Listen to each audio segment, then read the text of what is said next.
কুলি কত পক্ষীরা এসে ধান খেয়ে যায়।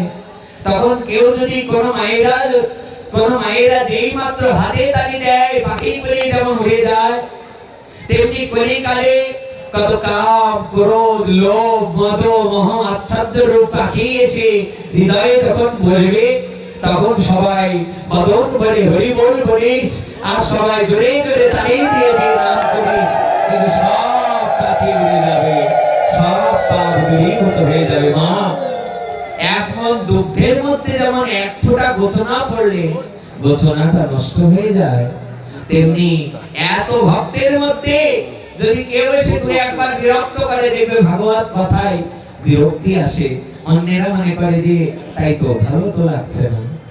এই জন্য অপরকে সান্ত্বনা দিতে তাদেরকে নিষেধ করতে হয়, মা তোমরা এসো, বেলা ফুরিয়ে যাচ্ছে, দেখতে দেখতে আয়ু বেলা কারো 4টে, কারো 5টা, আর আধা ঘন্টা 1 ঘন্টা হয়তো অনেকের বেলা আছে, চলো না। এমন সাধু সঙ্গ, এমন হরি কথায় সবাই আমরা বদন ভরে রাধারানীকে ডাকি, গোবিন্দকে ডাকি, সবাই আর বসে না থেকে সবাই করতালি, উলুধ্বনি, জয়ধ্বনি দিয়ে অংশগ্রহণ করি, সবাই অংশগ্রহণ করি। আর দেরি করো না, আর বেলা শেষ হয়ে আসছে।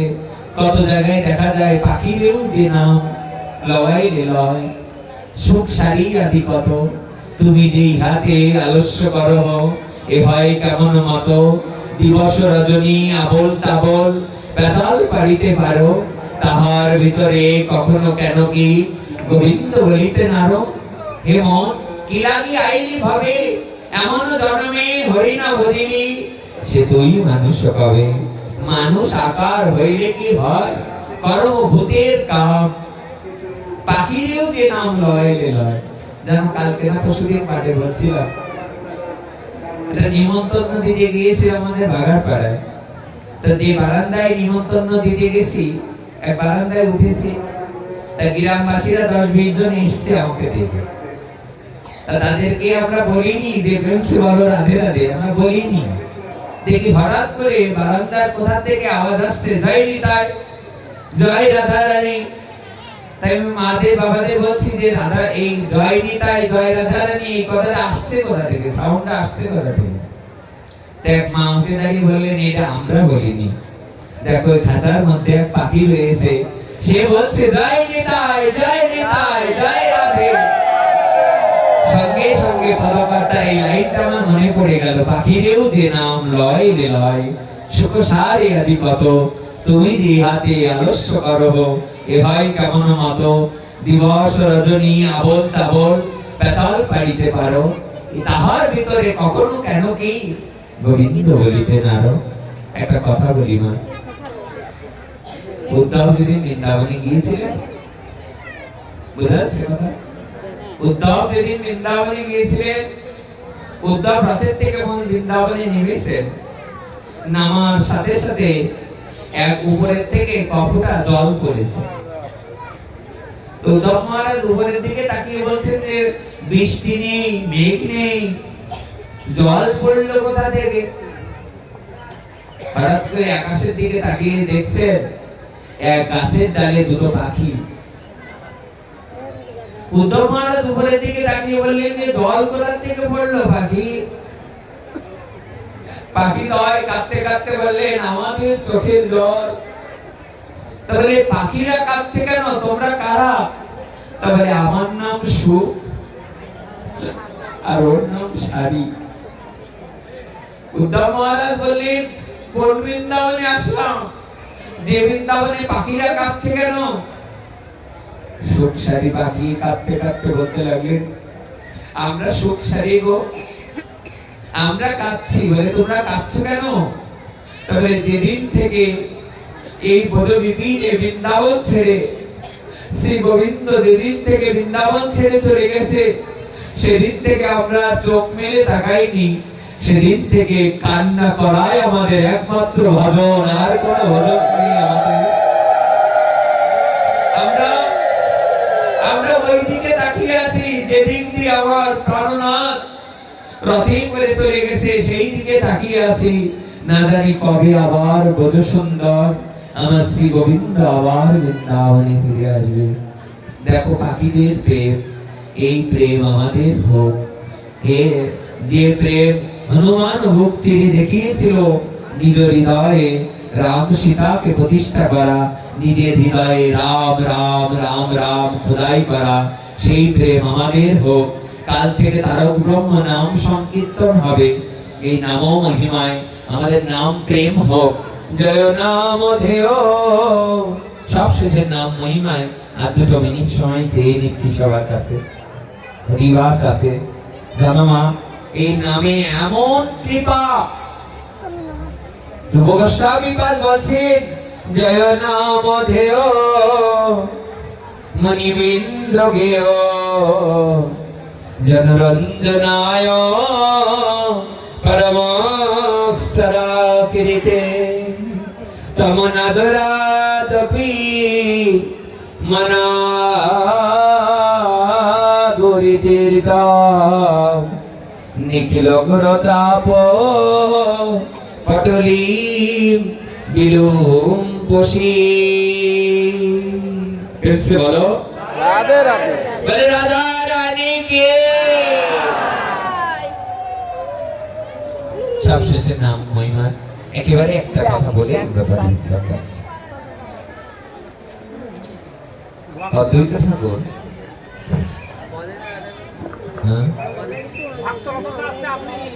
একটু বলবো তো, আচ্ছা একটু বলছি। জয় রাধে, এটা আমার পরম সৌভাগ্য। বলো রাধা রানী কি, রাধা রানী কি।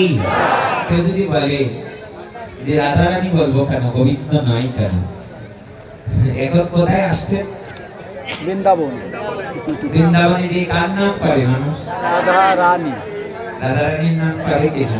যারা বৃন্দাবনে গেছেন তারা দেখবেন ফোনেও যদি কথা বলেন তাই সবাই জিজ্ঞাসা করে বাবা হ্যাঁ আমি না এখন রাধা কুণ্ডে আছি, কেউ বলে যে আমি গোবিন্দ কুণ্ডে, বা আমি অন্য কোথাও, সবাই বলে আমি এখন রাধা কুণ্ডের বাড়ি আছি। প্রেমসে বলো রাধে রাধে। বলে কিনা? অদ্বৈত ঠাকুর সংবাদ পেলেন কলি পাবন অবতার শ্রীমান চৈতন্য মহাপ্রভুর আবির্ভাব হয়েছে নবদ্বীপে। কোন সময় হয়েছে মহাপ্রভুর আবির্ভাব? সন্ধ্যার প্রাককালে, তাই তো, গোধূলি লগ্নে। মহাপ্রভু একেবারে চন্দ্রগ্রহণ কালে শ্রীমান মহাপ্রভুর আবির্ভাব হয়েছে। আর 14টা বছর ধরে গঙ্গার জল তুলসী দিয়ে নয়নের জলে জগৎ পিতাকে যিনি ডেকে এনেছেন তিনি আমার অদ্বৈত ঠাকুর। যেই মাত্র অদ্বৈত ঠাকুর আসলেন, অদ্বৈত ঠাকুর এসে দেখলেন হাজার হাজার লক্ষ লক্ষ নরনারীরা ক্রন্দন করছে মহাপ্রভুর আবির্ভাবে। অদ্বৈত ঠাকুর বলতে লাগলেন কি ব্যাপার, আজ জগৎ পিতা শ্রী গোবিন্দ এবং রাধা রানী মিলিত তনু শ্রীমান চৈতন্য মহাপ্রভুর আবির্ভাব হয়েছেন, তা তোমরা কাঁদছো কেন? সবাই তো আনন্দ করবে, কাঁদছো কেন তোমরা? সবাই বলতে লাগলেন আমরা কাঁদবো না কেন, নিমাইয়ের আবির্ভাব হয়েছেন, কিন্তু নিমাই যে বোবা হয়েছেন। মহাপ্রভু যখন আবির্ভাব হয়েছেন কি হয়েছে? বোবা। আশ্চর্য ব্যাপার না? অদ্বৈত প্রকাশ গ্রন্থে উল্লেখ আছে যে মহাপ্রভু কাঁদেনি, যখন জন্ম হয়েছে মহাপ্রভু কাঁদে নাই। আর মহাপ্রভু মায়ের স্তন পান করে নাই। সবাই অনুযোগ করলেন, অভিযোগ অনুযোগ, বললেন আমরা হাসবো কেন, আমরা কাঁদছি। বলে কাঁদছেন কেন? বলে কাঁদবো না, আর জগৎ পিতার আবির্ভাব হয়েছে কিন্তু তিনি বোবা হয়েছেন, তিনি মায়ের স্তন পান করেন নাই। সঙ্গে সঙ্গে অদ্বৈত ঠাকুর বললেন সকলে বেরিয়ে এসো সুতিকাগার থেকে, ঘরের মধ্যে কেউ থাকবে না। মাকে পর্যন্ত বললেন, সতী মাকে বললেন মা তুমিও বাইরে বেরিয়ে এসো, দেখি আমি নিমাইয়ের সাথে কথা বলে দেখি কিছু করতে পারি কিনা। আজ এই মাত্র অদ্বৈত ঠাকুর ভিতরে প্রবেশ করলেন। দেখো নাম মহিমা সম্পর্কিত অপূর্ব কথা। যেই মাত্র অদ্বৈত ঠাকুর ভিতরে প্রবেশ করলেন, যিনি মহাবিষ্ণু এবং শিব অদ্বৈত ঠাকুর। জয় জয় মহাবিষ্ণু অবতার শ্রী চন্দ্র। প্রেমসে বলো রাধে রাধে। সেই অদ্বৈত ঠাকুর ভিতরে প্রবেশ করেছে, যেই মাত্র প্রবেশ করেছে অনেক দিন ধরে 1 মাস ব্যাপী যদি কেউ দামোদর ব্রত পালন করে, 1 মাস ব্রত পালন করার পরে শেষ দিন যেদিন মহোৎসব হয় সেদিন দেখবে হৃদয় ফেটে কান্না আসে যে প্রভু 1 মাস নিয়ম সেবা করলাম, কাল থেকে তো আর নিয়ম করে তোমার আর এমন নিয়ম সেবা হবে কিনা, আবার 1 বছর পরে নিয়ম সেবা হবে। তেমনি এই 1 মাস যারা পালন করে তার হৃদয়ে কান্না পায়, তার চোখ দিয়ে জল আসে, কিন্তু যে পালন করে না তার কি কান্না পায়? আচ্ছা, অন্যের বাড়ির কোনো পুত্র মারা গেলে আমার কান্না পাবে না কেন? আজকে সকালে যখন মেঘ হয়েছিল তখন আমার খারাপ লাগেনি কেন? কারণ আমি তো কোনো অনুষ্ঠান সাজাইনি। আজকে আমি মরে এসে আমাদের প্রান্ত ভাইয়ের দোকানে এসে বলছি যে ভাই আজকে সকালে যে বৃষ্টিটা হচ্ছে বা আজকে সকালে যে মেঘটা করেছে তোমার মন খারাপ হয়েছিল? বলে না, আমার তো ভালো লাগছে। কেন?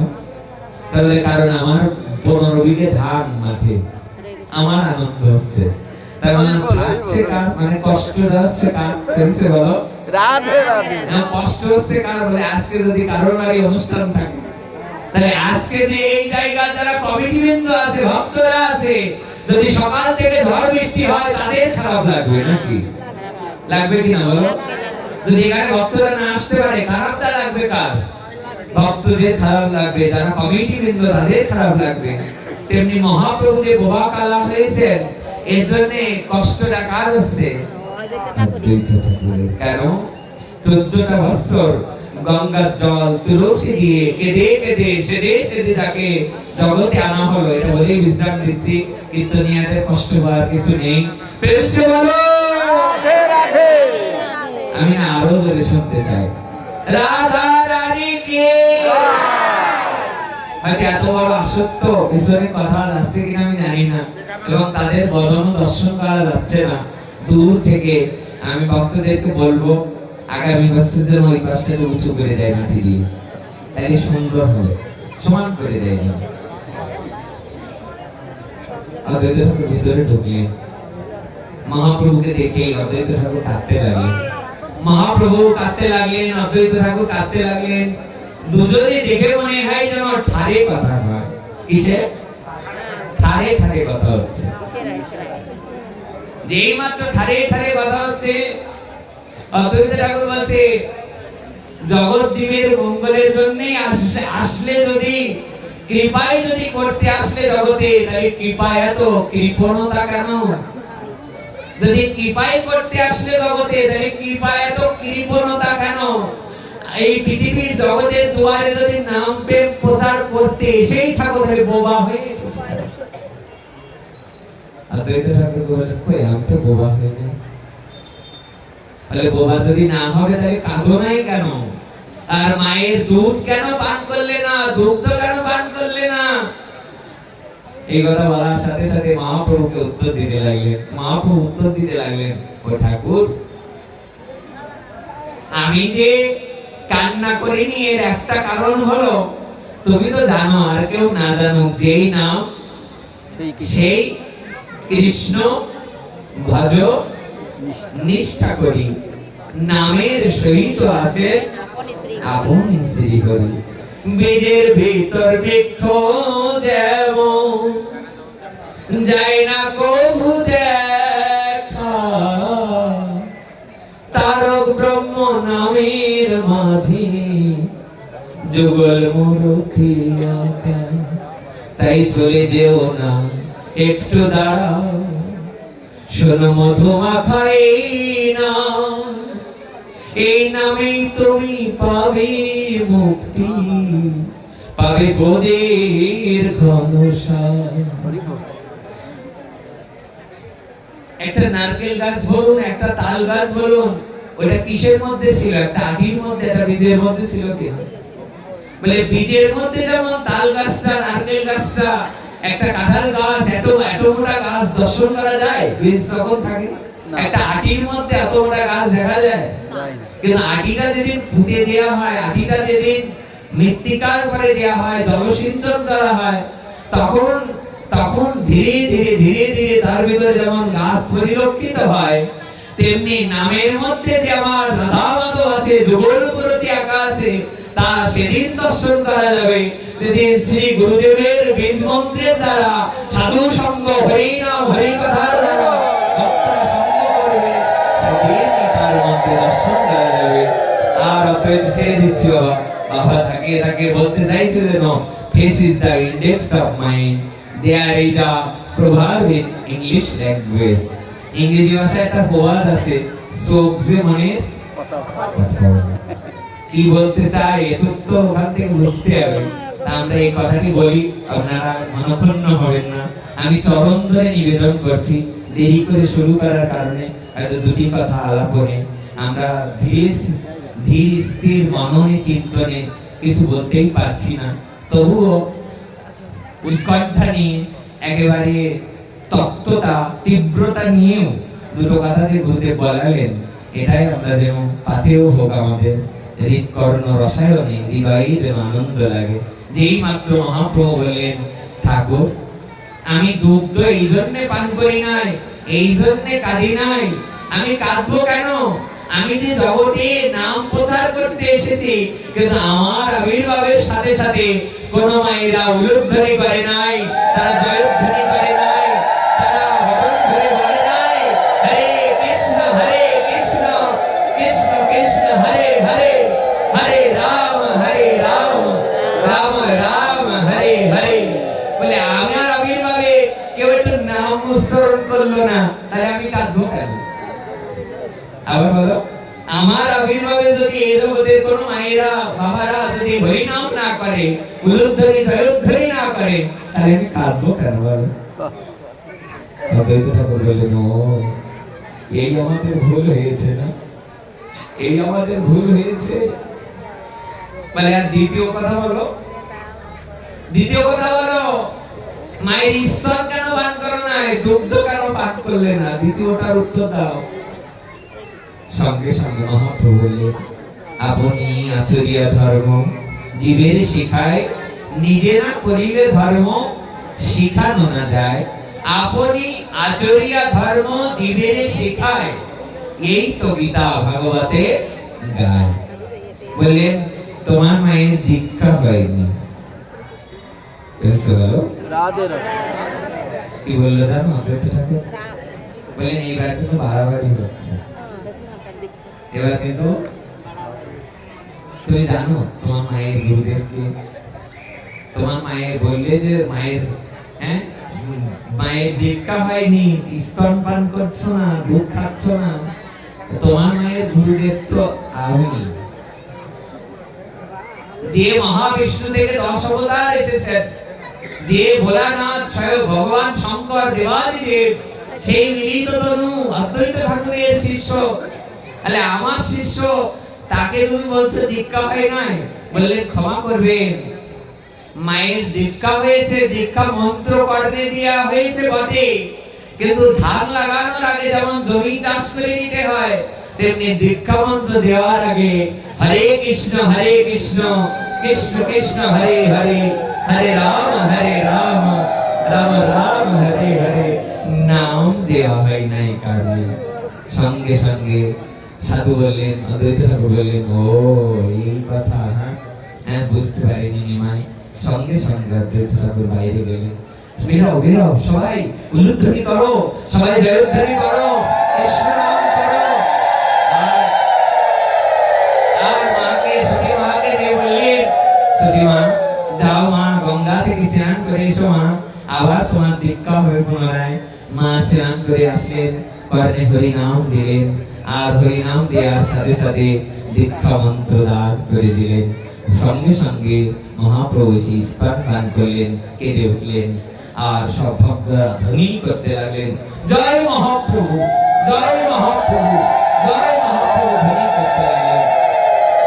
সব ভক্তরা এসে অদ্বৈত ঠাকুরকে কোলে করে নিয়ে কি করতে লাগলেন, জয় অদ্বৈত ঠাকুরের জয়, জয় অদ্বৈত ঠাকুরের জয়। অদ্বৈত ঠাকুর বললেন, আরে আমার জয় দিচ্ছ কেন? জয় দিতে হয় তো নিম গাছটার জয় দাও।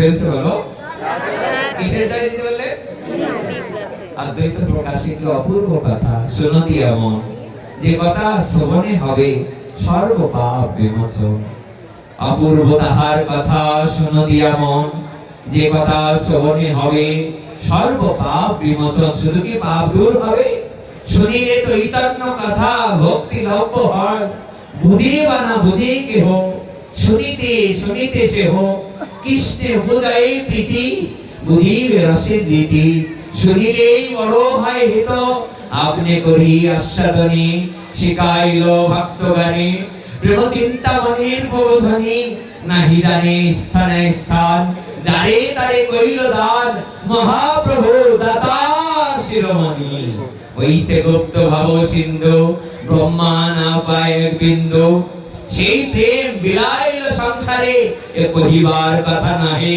কহিলে কেহ না বোঝায় ওই চিত্র চৈতন্যের রঙ্গ এ জগতে সেই বুঝিতে পারে চৈতন্যের কৃপায় যারে হাই তার দাসার দাস সঙ্গ এ জগতে মহাপ্রভুর কথা সেই বুঝতে পারবে যে আমার ভক্তের ভক্ত হয়ে তার চরণের ধুলানি অঙ্গে রাখতে পারবে সেই জগতে মহাপ্রভুর কথা বুঝতে পারবে তাই ছাড়া মহাপ্রভুর কথা বুঝতে পারা অতীব কঠিন অতীব জটিল নিম গাছে জয় দাও কার কার জয় নিম গাছ তাহলে কেন তাহলে নিম গাছে কলিকালে নিম গাছে জয় দেওয়া উচিত কে বলে অদ্বৈত ঠাকুর বলে নিম গাছে জয় দেওয়া উচিত বলে কেন বলে এই কারণে নইলে ভগবান নিমতলায় আসতেন না তাই তার নাম কি রাখা হয়েছে নিমাই রাখা হয়েছে বলে নিমাই নাম কেন হলো বলে হওয়ার একটাই কারণ এর আগে 8 জন কন্যার জন্ম হয়ে মৃত্যু হয়েছে তো তাই এবার যাতে ডাকিনী যোগিনী শাকিনী তাদের কারণে যেন অন্য কোনো পুত্র বা অন্য কোনো কন্যার যেন মৃত্যু না হয় তাই নিমতলায় মহাপ্রভু এসেছেন অদ্বৈত ঠাকুর হুঙ্কার দিতে দিতে বললেন শোনো কলিকালের ভক্তগণ শোনো কলিকালে নিম পাতা নিম গাছের অনেক অবদান এখনো দেবে বক্স শুনলে কত মেয়ে মায়েরা না বুঝেও নিম পাতা ভেঙে এনে বিছানায় দিয়ে দেয় কেন দেখবে যেই মাত্র মৃত্যুবরণ করে নিম গাছটা তুলে এনে নিম পাতা এনে একটু স্নান করিয়ে দেয় কিনা বলো কেন দেয় কলিকালে নিম গাছের এখানে বারবার করে অদ্বৈত গোসাই বলতে লাগলেন আমি অদ্বৈত ঠাকুর বলছি এরকম করে কি বলে ঠাকুর এরকম বললেন না বললেন শোনো ভক্তগণ কলিকালে নিম গাছের অপার করুণা এই নিম্ব বৃক্ষ এই নিম গাছ যাদের গৃহে থাকবে যে অঙ্গনে যে এলাকায় থাকবে তাদের 80% রোগ কলি গ্রাস করে নেবে নিতাই গৌর কীর্তিমানন্দে সকলে ভালো থাকবেন সকলে সুস্থ থাকবেন একটা করুণা দৃষ্টি চাচ্ছি আপনাদের কাছে যেহেতু আমাদের মহাপ্রভুর কীর্তন হবে কাল সকাল থেকে তারক ব্রহ্ম হরিনাম সংকীর্তন তাই এই নাম যে অষ্টকম থেকে শিক্ষাষ্টকম থেকে এসেছে এই 8টা শ্লোক আমাদের 2 মিনিট লাগবে উচ্চারণ করতে আপনারা সবাই মিলে একেবারে মেরুদণ্ড সোজা করে চোখ বন্ধ করে এই 8টা শ্লোক শুনবেন দেখবেন শাস্ত্রে এরকম লেখা আছে 1000 মণ দুধ একটা হাঁড়িতে করে যদি ঢাল দেন যে অমৃত বস্তু ওঠে সেটার নাম কি স্বর আর এই স্বরকে যদি কেউ মন্থন করে তাহলে যে বস্তু পাওয়া যায় তাকে বলা হয় মাখন আর এই মাখনকে যদি কেউ জ্বালায় প্রজ্বলন করে দিব্য হাঁড়িতে যে বস্তু পাওয়া যায় তাকে বলা হয় ঘি তেমনি মহাপ্রভু বললেন বিশ্বের সমস্ত শাস্ত্র গ্রন্থকে এক দিব্য হাঁড়িতে করে যদি ঢাল দাও তাহলে যে অমৃত বস্তু উত্থিত হবে তাহলে এই অষ্টকম আর এই অষ্টকমকে যদি আবার প্রজ্বলিত করা হয় যে অমৃত বস্তু উত্থিত হবে হরে কৃষ্ণ কৃষ্ণ কৃষ্ণ হরে হরে হরে রাম রাম রাম হরে হরে শুনবেন একটা শ্লোক একেবারে মেরুদণ্ড সোজা করে বসবে এতে